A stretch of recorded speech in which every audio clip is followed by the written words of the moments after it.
حي حتى مطلع الفجر ان اللہ وملائکتہ مرتبہ پھر آپ حضرات نے زحمت فرمائی اور میں ملت تشیع کار لاتے ہوئے ملت تشیع کی آواز کو آگے بڑھائیں گے۔ میں کرنٹ میڈیا اور پرنٹ ہمارے ملک کا ایک دستور العمل ہے جس کے مطابق اس ملک کو ترقی کی راہوں پر گامزن رکھا ہوا ہے، مگر چند ناعاقبت اندیش شہری حکومتی اداروں پر ناجائز ہتھ کنڈوں کو استعمال کر کے اس ملک کا امن و چین برباد کرنے پر آمادہ ہیں اور ایک محب وطن قوم کے خلاف مسلسل غیر قانونی اقدامات سے بدامنی اور انارکی پھیلانے کی کوشش میں مصروف ہیں۔ میں یہاں یہ بھی واضح کرنا چاہتا ہوں کہ پاکستان لمیٹڈ کمپنی ہے،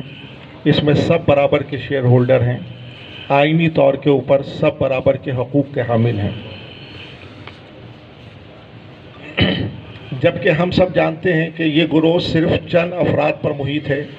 جو کہ اندرونی اور بیرونی امداد کے سہارے پاکستان میں بسنے والی شیعہ قوم کے خلاف یک طرفہ کارروائی کے ذریعے ہمارے علماء، منقبت گزار، نوحہ خواں، بانیان مجالس و محافل زمین کے خلاف بلا وجہ FIRs درج کرائی جا رہی ہیں۔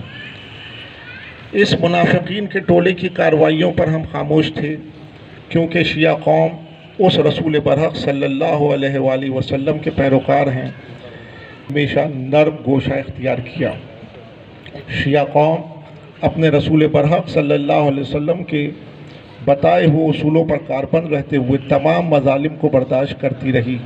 مگر اس گروہ نے ہماری خاموشی کو کمزوری